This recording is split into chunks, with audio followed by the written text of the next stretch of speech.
जय हिंद दोस्तों, आप सभी का स्वागत है अपने YouTube चैनल भावी शिक्षक मंच में। जैसा कि आप लोग जानते हैं, हमारे जैसे 4 चैप्टर कंप्लीट होते हैं, उसके बाद जो है मैं आप लोगों के लिए प्रैक्टिस सेट लेके आती हूँ। कम से कम 2 प्रैक्टिस सेट मैं आप लोगों के लिए लेके ही आती हूँ। तो आज जो है हमारे चैप्टर नंबर 5 क्या बताती है हमें किताबें और कब्रें, चैप्टर नंबर 6 राजा, राज्य और एक प्राचीन गणराज्य, चैप्टर नंबर 7 नए प्रश्न नए विचार और चैप्टर नंबर 8 अशोक एक अनोखा सम्राट जिसने युद्ध को त्याग दिया।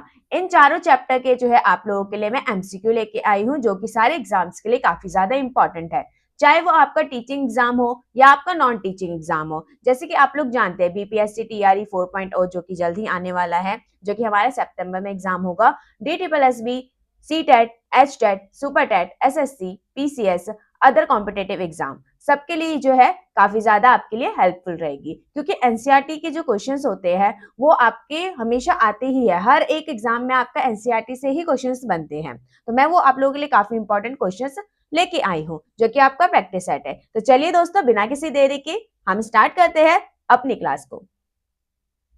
तो सबसे पहला क्वेश्चन है, वेदों की संख्या जो है वो कितनी है हमारी? आप लोगों को पता होगा हमारे 4 वेद है, और इनमें सबसे प्राचीन वेद निम्नलिखित में से कौन सा है? आप लोगों को ये बताना है कि सबसे पुराना वेद कौन सा है, सबसे प्राचीन वेद कौन सा है। तो सबसे पहला ऑप्शन है आप लोगों का ऋग्वेद, सेकंड ऑप्शन है आप लोगों का सामवेद, थर्ड ऑप्शन है आप लोगों का यजुर्वेद और फोर्थ ऑप्शन है अथर्ववेद। तो आप लोग मुझे आंसर्स बताइए।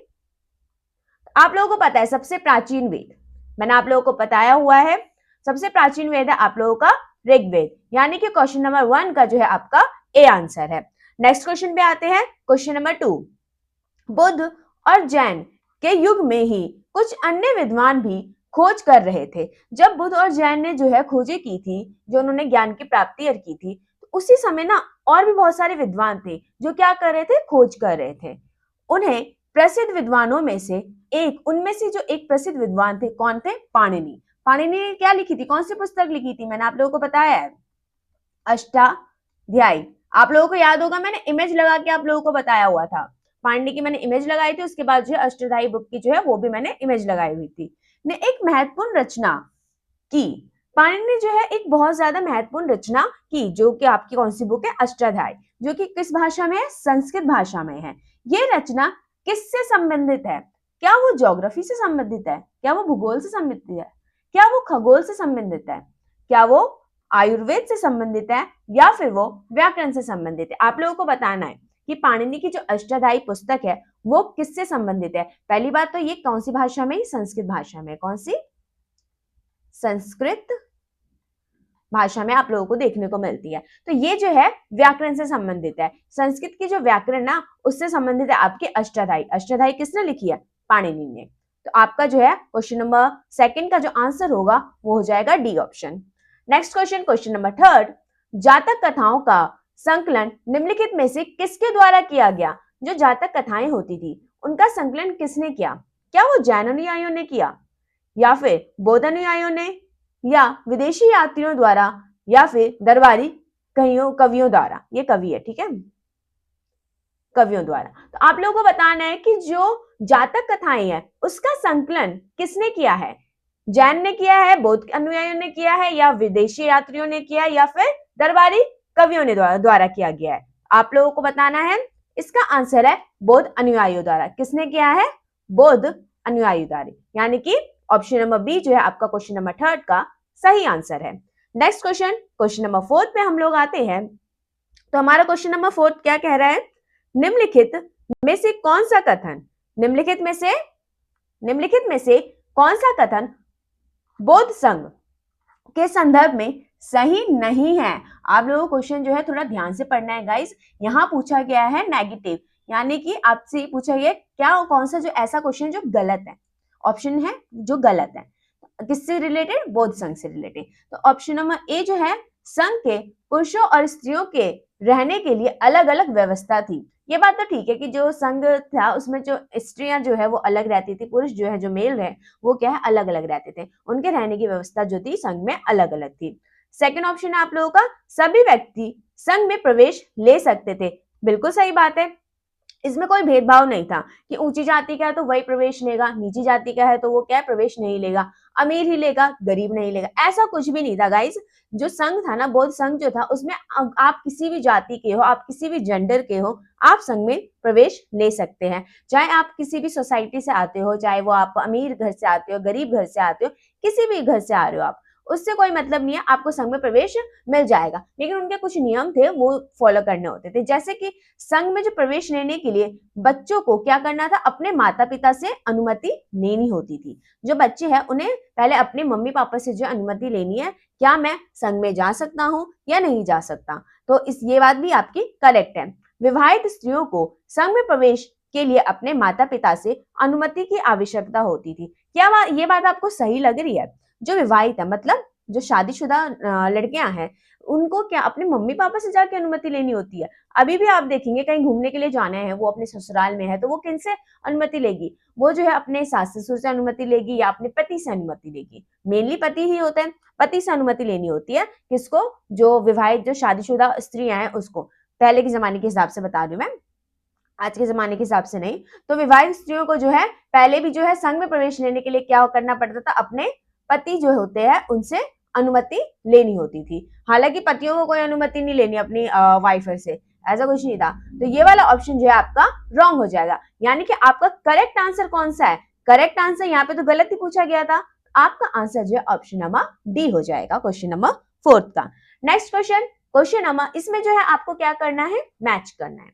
सूची 1 जो है वो भाषा दी गई है और सूची 2 है वो क्या है, भाषा परिवार दिया है। मतलब ये भाषा जो है कौन से भाषा परिवार से निकली है ये आपको बताना है। जो हमारी संस्कृत है, जो हमारी सबसे प्राचीन भाषा मानी जाती है संस्कृत, वो कहाँ से निकली है वो आपको पता है? वो ना भारोपीय भाषा परिवार से है। भारत प्लस यूरोप दोनों का मिक्सअप है। कौन सी? संस्कृत भारोपीय भाषा परिवार से है। आपके ऑप्शन नंबर ए का जो है आपका डी ऑप्शन हो जाएगा। पूर्वोत्तर क्षेत्र की भाषा, जो पूर्वोत्तर यानी कि आपका नॉर्थ ईस्ट वाला जो हमारा एरिया, ये देखिए ये हमारा ऊपर वाला एरिया हो जाएगा इस तरीके से, ऐसे हम सिक्किम, और ये जो है हमारा क्या है, ये हमारा नॉर्थ ईस्ट वाला एरिया है। ये वाला जो है आपसे पूछा जा रहा है कौन से भाषा परिवार से है। ये जो है आप लोगों को पता है कि यहाँ पे तिब्बत है, क्या है यहाँ पे तिब्बत है, और यहाँ आप लोगों को पता है म्यांमार है, जिसे हम जो है पहले क्या बोलते थे, बर्मा के नाम से जानते थे। आज जो है हम म्यांमार के नाम से जानते हैं इस देश को। तो ये देखिए तिब्बत भी यहाँ से पास आपको दिखता है और बर्मा भी आपको पास दिखता है। तिब्बत बर्मा भाषा परिवार से जो है आपके पूर्वोत्तर यानी कि नॉर्थ ईस्ट वाली भाषाएं हैं। और आपके द्रविड़, द्रविड़ तो आप लोगों को पता है साउथ वाला एरिया जो हमारा है, वहां पे कौन कौन सी भाषा बोली जाती है? कन्नड़, मलयालम, आपकी तमिल, तेलुगु, ये सारी भाषाएं बोली जाती है, और भी भाषाएं होंगी। तो ये जो है मलयालम का आपका हो जाएगा द्रविड़ भाषा परिवार। और मध्य भारत की भाषा, मध्य भारत की भाषा कौन सी है? मिड वाली, ऑस्ट्रो एशियाटिक भाषा परिवार। तो आपका जो है ए का हो जाएगा, ऑप्शन नंबर ए का आपका 4 हो जाएगा, बी का आपका आंसर हो जाएगा 3 एंड सी का हो जाएगा आप लोगों का 2, और जो आपका डी ऑप्शन है डी का हो जाएगा 1। तो आपका आंसर ये बनेगा। ठीक है, यहाँ मैंने ऑप्शन देना भूल गई तो कोई बात नहीं, आप देख सकते हैं। चलिए नेक्स्ट क्वेश्चन, क्वेश्चन नंबर 6। सभी महापाषाणिक कब्रों में कुछ समानताएं पाई गई हैं। जो महापाषाणिक कब्रें हैं उनमें कुछ समानताएं मिलती हैं। सामान्यतः मृतकों के खास किस्म के मिट्टी के बर्तनों के साथ दफनाया जाता था। जो मृतक थे जिनकी डेथ हो जाती थी उनको जो है क्या किया जाता था, कुछ मिट्टी के बर्तन होते थे उनके साथ उनको दफनाया जाता था। जो जिनकी डेथ होगी उनको, जैसे कि ये एक व्यक्ति है, इसकी मान लीजिए डेथ हो गई है, क्या हो गई है, इसकी डेथ हो गई, उदास हो गई, ये डेथ हो गया, ठीक है, इसको दफना दिया। इसके साथ ना मिट्टी के बर्तन रखे जाते थे अलग अलग, मतलब ये खाना बनाएगा पर लोक में जाके, लाइक इस तरीके से, ठीक है, ये लो मैंने ग्लास बेग बना दिया, ठीक है, ऐसे मिट्टी के ना बर्तन बनाए जाते थे। इन्हें बर्तनों को निम्नलिखित में से किस नाम से जाना जाता? अब ये जो बर्तन है उनको किस नाम से जाना जाता था?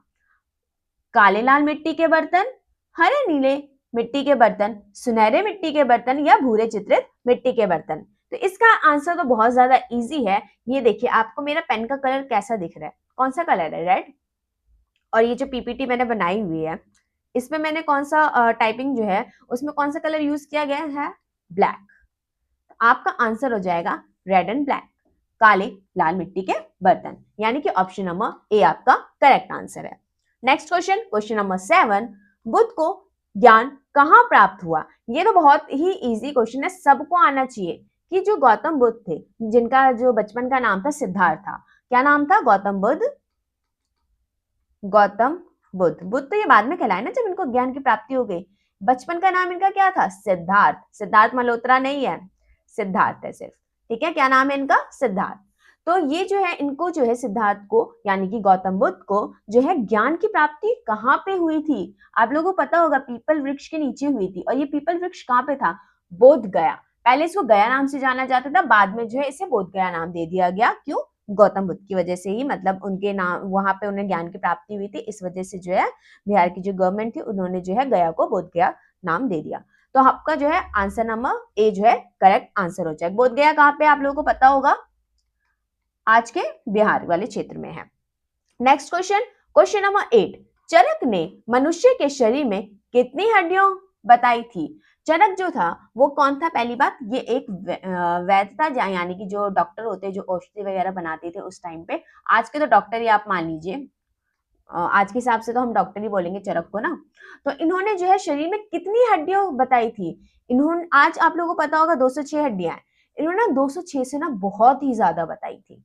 अब पता नहीं उन्होंने शायद नाखूनों को गिन लिया होगा, दांतों को गिन लिया होगा, अब इन्होंने क्या क्या गिना ये तो मुझे नहीं पता, ठीक है। लेकिन उन्होंने बहुत ज्यादा बताई थी आज के टाइम के हिसाब से अगर आप देखेंगे तो। आपका पहला ऑप्शन है, ऑप्शन नंबर जो ए है वो है 206, option number B 360, option number C 306, option number D 260। इसका करेक्ट आंसर कौन सा है गाइस? इसका करेक्ट आंसर है 360, यानी कि ऑप्शन नंबर बी आप लोगों का करेक्ट आंसर है। नेक्स्ट क्वेश्चन, क्वेश्चन नंबर 9, निम्नलिखित में से कौन से जो शब्द है या नाम है वो ऋग्वेद में मिलते हैं? आप लोगों को ये बताना है जो ऋग्वेद है, जो कि हमारी कब लिखी गई थी गाइस? 3500 वर्ष पूर्व लिखी गई थी। कब? 3500 वर्ष पूर्व। तो इसमें जो है किन किन के नाम मिलते हैं ये पूछ रहा है। तो आपका जो पहले में बोला गया है पुरुजन या विश, सेकंड बोला गया है भरतजन या विश, थर्ड बोला गया है यदुजन या विश। नीचे दिए गए कूट का प्रयोग करके सही उत्तर चुनिए। आप लोगों को ये बताना इनमें से जो है कौन कौन से नाम आप लोगों का ऋग्वेद के टाइम पे मिलते थे, और जो आपका सही है उसको, उस ऑप्शन को आपको टिक करना है। तो पुरुजन आपको मिलता है गाइस, भरतजन भी आप लोगों को मिलता है और यदुजन भी आप लोगों को मिलता है। तो ये तीनों ऑप्शन किस में है? ये तीनों ऑप्शन है आपके ऑप्शन नंबर डी में, यानी कि आपका जो है डी आंसर हो जाएगा। Next question, question number 10, Rigveda में निम्नलिखित में से किन नदियों का उल्लेख सबसे कम बार हुआ है? क्या बोला गया? सबसे कम बार कौन सी नदियों का उल्लेख है? पहला ऑप्शन है सरस्वती, दूसरा ऑप्शन है सिंधु, तीसरा ऑप्शन है गंगा, चौथा ऑप्शन है यमुना, और आपका जो है पांचवा ऑप्शन है व्यास। तो इनमें से किनका जो है सबसे कम बार यूज किया गया है? कब? ऋग्वेद में। ऋग्वेद कब लिखी गई थी? आप लोगों को मैंने बताया हुआ है 3500 वर्ष पूर्व रचना हुई थी ऋग्वेद की। तो इसमें जो है सबसे कम बार किन नदियों का उल्लेख मिलता है आपको? मतलब आप अभी जो है सबसे पवित्र नदी हम उसे मानते हैं, हम मानते हैं कि हमने उसमें डुबकी लगा ली तो हम जो है बिल्कुल हमारे सारे पाप जो है वो धुल जाएंगे। उसका जो उल्लेख है सिर्फ और सिर्फ एक बार मिलता है, किसमें? ऋग्वेद में। वो है हमारी गंगा। गंगा और गंगा की सहायक नदी है यमुना। इन दोनों का उल्लेख सबसे कम बार मिलता है। गंगा का जो है एक बार उल्लेख मिलता है आप लोगों को, और आपका जो यमुना है उसको मिलता है 3 बार उल्लेख। और सबसे ज्यादा बार पता है किसका मिलता है? सिंधु। सिंधु का सबसे अधिक बार मिलता है, सबसे अधिक।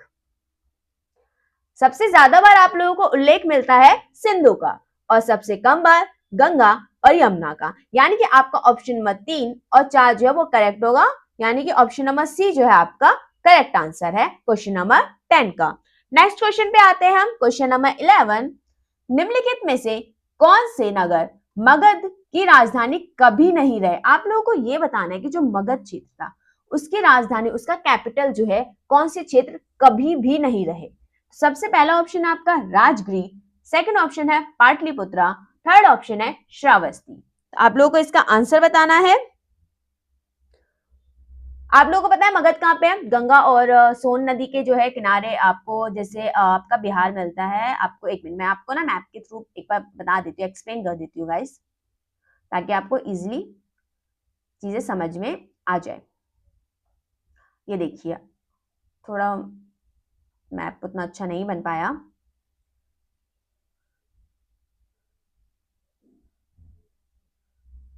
ये देखिए, ये आपका सिक्किम वाला एरिया ये नेपाल वाला एरिया हो गया, ये सिक्किम हो गया। इधर वाली साइड ना आपको बिहार देखने को मिलता है। क्या मिलता है गाइस? बिहार।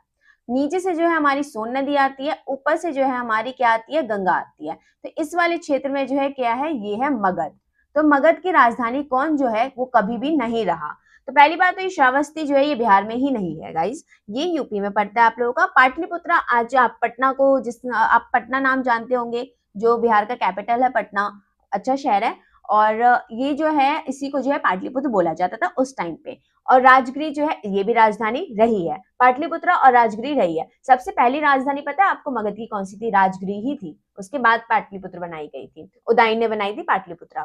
तो 1 और 2 जो है ऑप्शन आपके सही है, क्योंकि यहाँ पे आपसे सही उत्तर पूछा गया, गलत नहीं पूछा गया। यहाँ पे क्या पूछा गया? पॉजिटिव, ना कि नेगेटिव।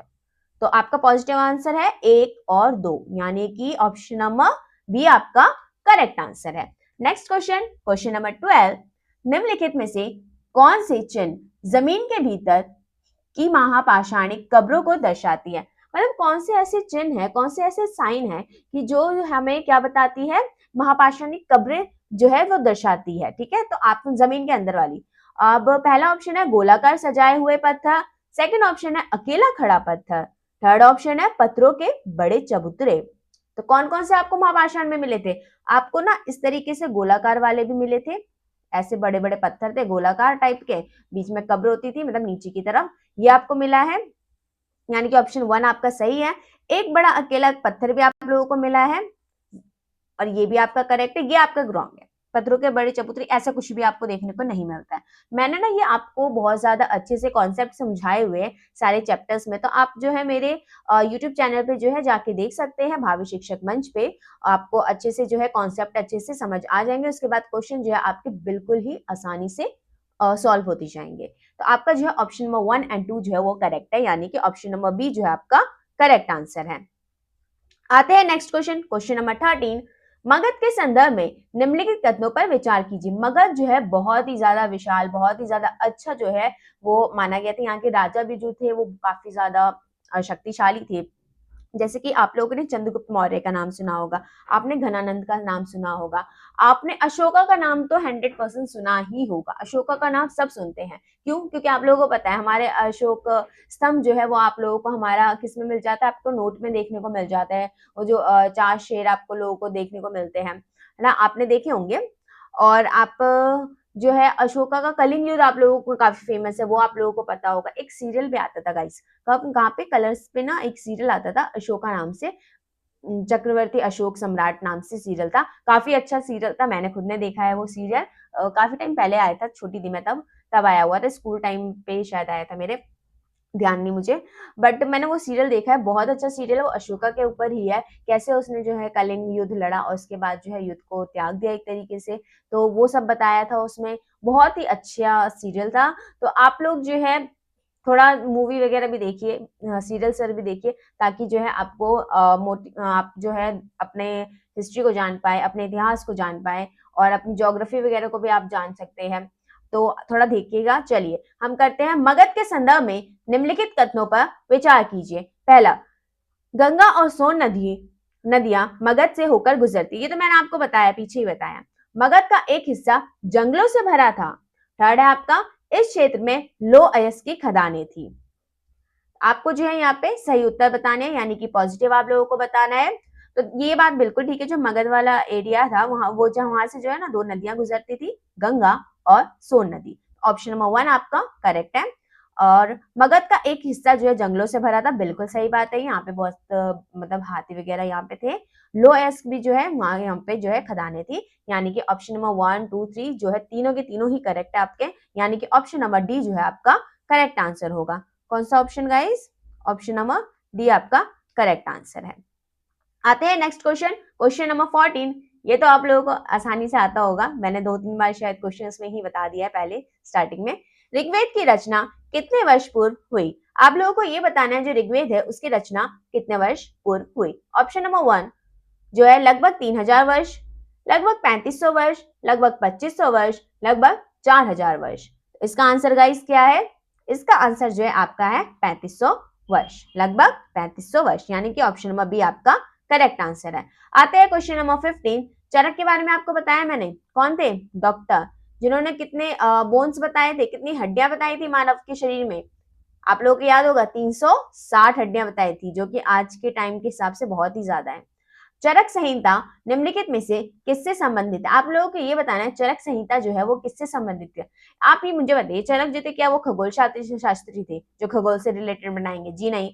क्या वो व्याकरण वाले के टाइप पर के थे? नहीं। क्या वो चिकित्सा यानी कि डॉक्टर टाइप पर के थे? हाँ, ये बात बिल्कुल ठीक है। गणित नहीं। आपका जो option number C correct answer है। बहुत इजी था ये क्वेश्चन। Question number 16। वैदिक कालीन वर्ण विभाजन के आधार पर शूद्र का स्थान और कार्य क्या था? आप लोगों को ये बताना है, जो मतलब ये जो वर्ण व्यवस्था थी उसमें आप लोगों को जो है 4 मिलते हैं। कौन कौन? ब्राह्मण, क्षत्रिय, वैश्य एंड शूद्र। आप लोगों को ये बताना कौन सा स्थान था। आप लोग देख सकते हैं, पहला ये है, दूसरा ये है, तीसरा ये है, चौथा ये है। तो यानी कि चौथा स्थान था, ये आपका रॉन्ग हो जाएगा, ये भी रॉन्ग हो जाएगा, ये भी रॉन्ग हो जाएगा, चौथा। और सेवा करना का अर्थ ये था कि मतलब ये जो 3 ऊपर की मतलब अपर जातियां बताई गई है, जिन्हें जातियां तो नहीं वर्ण बताए गए हैं, यहाँ जाति वाला हिसाब तो नहीं था वैदिक काल में, वर्ण बताए गए, इनकी सेवा करना इसका कार्य है शूद्र का, ये बताया गया था। ठीक है, तो यानी कि ऑप्शन नंबर डी जो है वो आपका करेक्ट आंसर है। ऐसा कुछ था नहीं गाइस रियल में, मतलब उस टाइम पे तो था, बट वैसे आप देखेंगे तो बिना मतलब की चीज थी है। चलिए आते हैं क्वेश्चन नंबर 17 पे। बौद्ध धर्म के संस्थापक कौन थे? आप लोगों को ये बताना है कि जो बौद्ध धर्म है, जो मैंने आप लोगों को पहले भी आंसर बता रखा है इसका, तो इजी भी है ये। बौद्ध धर्म के संस्थापक कौन थे? आप इनको गौतम बुद्ध के नाम से जानते हैं, लेकिन यहाँ पे गौतम बुद्ध नहीं दिया गया है, यहाँ पे जो है उनका बचपन का नाम दिया गया। आप लोगों को याद होगा, पहला ऑप्शन है सिद्धार्थ, दूसरा ऑप्शन है कौटिल्य, तीसरा ऑप्शन है महावीर और चौथा ऑप्शन है इनमें से कोई नहीं। महावीर स्वामी किसके थे? कौन किसके संस्थापक तो नहीं थे, बट उन्होंने काफी प्रचलित किया था किसको? जैन धर्म को। 24वें तीर्थंकर थे हमारे महावीर स्वामी। कौटिल्य, आप लोगों को पता है कौटिल्य किसको लेके आया था? चंद्रगुप्त मौर्य को। क्यों? धनानंद को हराने के लिए। चंद्रगुप्त मौर्य बदला लेना था किससे? धनानंद से। आप लोगों को मैंने कॉन्सेप्ट वाली वीडियो में बहुत अच्छे से स्टोरी बताई है इनकी। आपका ऑप्शन नंबर ए जो है वो करेक्ट हो गया, यानी कि ए आपका आंसर सही है। सिद्धार्थ, सिद्धार्थ मल्होत्रा नहीं है गाइस, मैं बार बार बोल रही हूँ, ये सिद्धार्थ है, जिनका जो है बचपन का नाम इनका सिद्धार्थ है और बाद में जो है ये गौतम बुद्ध का है कहलाए। इनको ज्ञान की प्राप्ति कहाँ पे हुई थी गौतम बुद्ध को? आप लोगों को मैंने बताया है, पहले उसका नाम गया था, बाद में उसका नाम बोध गया पड़ गया। आते हैं नेक्स्ट क्वेश्चन, क्वेश्चन नंबर 18। आर्य लोग अपने विरोधियों को निम्नलिखित में से विकल्पों में से क्या कहते थे? जो आर्य थे, जो अपने आप को आर्य बोलते थे, दूसरों को अनार्य बोलते थे, उन्हें जो है अपना दुश्मन बोलते थे, तो अपने दुश्मनों को जो है वो क्या बोलते थे? वो उनको दुश्मन क्यों बोलते थे? क्योंकि वो संस्कृत नहीं बोलते थे, जो आर्य नहीं थे संस्कृत नहीं बोलते थे, और ये जो है मतलब इनके जैसे देखने में भी इनके जैसे नहीं थे, अलग थे भाई। यहाँ के थे वो तो मूल निवासी यहाँ के थे, आर्य तो बाहर के व्यक्ति माने गए हैं। पहला है आपका शत्रु बोलते थे क्या वो उन्हें? क्या वो उन्हें विरोधी बोलते थे? क्या वे उन्हें अरि बोलते थे या वे उन्हें दस्यु बोलते थे? दस्यु को दास भी बोला जाता है, दोनों वर्ड आपको देखने को मिले हैं एनसीईआरटी में। इसका आंसर जो है यही है, डी। जो आर्य विरोधी थे, जो आर्यों के दुश्मन थे, जो आर्यों से लड़ाई करते थे, क्या करते वो? विरोधी थे और उनके अगेंस्ट थे। अगेंस्ट विरोधी तो एक ही हो गया, लड़ाई करते थे, वॉर, युद्ध। जो आर्यों से युद्ध किया करते थे वो कौन थे? वो थे दस्यु। उनको जो है आर्यों ने बोला दस्यु है, ये दास है, ये दस्यु है। दास का अर्थ गुलाम नहीं था, याद रखिएगा, स्लेव नहीं था, गुलाम नहीं था दास का अर्थ। उस टाइम पे जो है विरोधी यानी कि शत्रु माना गया है आर्यों के द्वारा, किनको? दस्यु को। चलिए आते हैं क्वेश्चन नंबर 19। महावीर और उनके अनुयायियों ने अपनी शिक्षा किस भाषा में दी? जो महावीर स्वामी थे और उनके जो अनुयायी थे, उन्होंने जो है अपनी जो एजुकेशन है, अपनी जो शिक्षा है, वो किस भाषा में दी? क्या वो संस्कृत में दी गई थी? दूसरा ऑप्शन है हिंदी, तीसरा ऑप्शन है तमिल, चौथा ऑप्शन है आप लोगों का प्राकृत। कौन सी भाषा में दी गई है महावीर स्वामी की शिक्षा? ये जो है आपका ऑप्शन नंबर डी आपका करेक्ट आंसर है, यानी कि प्राकृत तो भाषा में दी गई है, जिसे हम अर्धमगधी भी कहते हैं। क्या कहते हैं गाइस? अर्धमगधी के नाम से भी जानते हैं इस भाषा को। आते हैं क्वेश्चन नंबर 20, जो कि हमारा आज का लास्ट क्वेश्चन है गाइस। अपनी प्रजा के लिए अशोक द्वारा दिए संदेशों के संदर्भ में निम्नलिखित कथनों पर विचार कीजिए। जो अशोका थे, उन्होंने जो है क्या अपनी प्रजा को ना संदेश दिए थे। क्या संदेश दिए थे? इनमें जो है आपको बताना है, इन दोनों कथनों में जो है कौन से आपके करेक्ट है।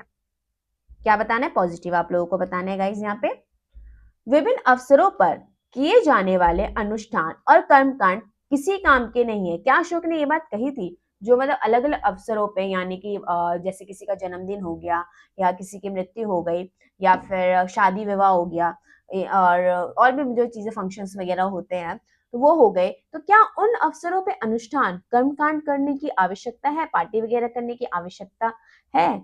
उन्होंने ये बोला था कि ऐसे मतलब ये जो कर्मकांड है ना, वो किसी काम की नहीं है। अशोका ने ये बोलता है ये सब आप करेंगे, कोई ये काम का नहीं है, बल्कि इसके बजाय आपको क्या करना चाहिए, उनमें कर्मकांड के स्थान पर दूसरी रीतियां बताएं। उन्होंने क्या किया? उन्होंने दूसरी रीतियां बताई। अब ये रीतियां है तो है क्या? ये रीतियां हैं अपने दासों और नौकरों के साथ अच्छा व्यवहार करना, बड़ों का आदर करना, सभी जीवों पर दया करना, और ब्राह्मणों और श्रमणों को ध्यान देना। अशोका ने ये दोनों बात तो कही थी गाइस। उन्होंने ये बोला था कि जो हम अलग अलग अवसरों पे, हम जो जन्मदिन पे पार्टी वगैरह करते हैं, वो किसी काम के नहीं है गाइस। मृत्यु पे हम इतना भोज वगैरह करते हैं, वो किसी काम के नहीं है। शादी विवाह में हम जो है फंक्शनल वगैरह जो होते हैं, उन सब पे हम जो इतना पैसा बर्बाद करते हैं, ये सब चीजें करते हैं, अशोका ने ये बात बोली है। ये सब किसी काम के नहीं है, बल्कि इनकी बजाय पता है आपको क्या करना चाहिए? उन्होंने ये बोला है कि आप लोगों को ये करना चाहिए कि जो आपके दास है, जो आपके नौकर है, उनके साथ आप अच्छे से व्यवहार कीजिए। ये नहीं कि कई लोग क्या करते हैं कि बड़ा मतलब बड़े गंदे तरीके से उनके साथ व्यवहार करते हैं। ऐसा सोचते हैं कि वो तो कुछ है ही नहीं, अगर वो मतलब हमारे नौकर है, हमारे मेड है, तो वो कुछ भी नहीं है। कई लोग ऐसा करते हैं, बड़ों का आदर नहीं करते। आज आप लोग देखेंगे कोई बड़ा जा रहा है या कुछ भी, उनका मतलब आदर नहीं करेंगे, उल्टा उन्हें कुछ उल्टा ही बोल देते हैं किसी भी चीज पे। अगर वो इन्हें किस चीज के लिए वो जैसे टोक देते हैं या कुछ बोल देते हैं कि बेटा इस तरीके से मत कीजिए या ये नहीं कीजिए, तो वो उनको और चार गालियां देके चले जाते हैं। कई लोग हालांकि आदर करते हैं, ऐसी बात नहीं है कि सभी एक जैसे हैं, नहीं, कई लोग आदर करते हैं, कई लोग अपने नौकरों के साथ भी बहुत अच्छा व्यवहार करते हैं, कई जो है। और इन्होंने ये भी बोला कि जीवों पर दया करनी है आप लोगों को, और क्या बोला है, ब्राह्मणों और श्रमणों को दान देना है। तो ये जो है अशोका ने ये बातें कही थी। ये दोनों जो है कथन सही है, यानी कि ऑप्शन नंबर सी जो है आपका करेक्ट आंसर है। तो गाइस आप लोग जो है मुझे कमेंट बॉक्स में प्लीज बताइएगा कि आप लोगों ने 20 में से कितने नंबर स्कोर किए, और आप लोगों को ये क्वेश्चंस कैसे लगे, ये जो है आप लोग मुझे कमेंट बॉक्स में बताइएगा। और thank you so much guys ये वीडियो देखने के लिए। तो आप लोग जो है चैनल को like, subscribe, share and bell icon दबाना ना भूले। आप लोगों को पता है कि जैसे हमारे 4 चैप्टर कंप्लीट होते हैं, मैं प्रैक्टिस सेट लेके आती हूँ। ये आपका प्रैक्टिस सेट जो है थर्ड नाम दिया है मैंने, हालांकि ये जो है आपका 1 ही माना जाएगा। अगर आप चैप्टर वाइज देखेंगे, चैप्टर नंबर 5, 6, 7 और 8 का जो है ये प्रैक्टिस सेट 1 है। अब आपका जो है प्रैक्टिस सेट 2 भी आएगा, यानी कि प्रैक्टिस सेट 4। टोटल आपके प्रैक्टिस 4 हो जाएंगे इसमें, स्टार्टिंग से आप देखेंगे तो ये भी इसी चैप्टर्स के होंगे। तो आपके जो है 2 सेट आएंगे, एक सेट आप लोगों का हो गया है, अब दूसरा सेट जो है आप लोगों का आएगा, जो कि मैं आप लोगों के लिए कल ही लेके आऊंगी, जिसमें आपके 20 या 25 क्वेश्चंस रहेंगे, 20 या 25 के आसपास रहेंगे आपके क्वेश्चंस। आज जो है मैंने आपको टोटल 20 क्वेश्चंस करवाए हैं। अगर आप लोगों को जो है मेरा वीडियो अच्छा लग रहा हो तो प्लीज चैनल को लाइक, सब्सक्राइब करना ना भूले, और साथ ही साथ जो है आप मतलब अपने ना सजेशन भी जो है मुझे कमेंट बॉक्स में बता सकते हैं कि मैम आप थोड़े और क्वेश्चंस लाइए, या फिर आप समझाइए थोड़ा ज्यादा, या आप कॉन्सेप्ट वगैरह और अच्छे से समझाए। जो भी आपके सजेशन है, कुछ भी आपके सजेशन हो, आप मुझे जो है कमेंट बॉक्स में बता सकते हैं। अगर मुझे वो चीज ज्यादा अच्छी लगेगी इम्प्लीमेंट, फिर मैं अपने में करूंगी वो, ठीक है। और जो है आप लोगों से मेरा निवेदन है कि आप लोग जो है सजेशन तो प्लीज जरूर दीजिएगा, अपने मार्क्स जो है वो बताइएगा मुझे, और आपको मेरी वीडियो कैसी लगी ये भी मुझे बताइएगा। तो thank you so much guys. अब ना हम नेक्स्ट वीडियो में मिलेंगे, प्रैक्टिस सेट जो हमारा 4 नंबर का आएगा उसमें हम मिलते हैं। तो आप लोग जो है चैनल को लाइक, सब्सक्राइब, शेयर करना बिल्कुल ना भूले। तो जय हिंद दोस्तों, मिलते हैं नेक्स्ट वीडियो में।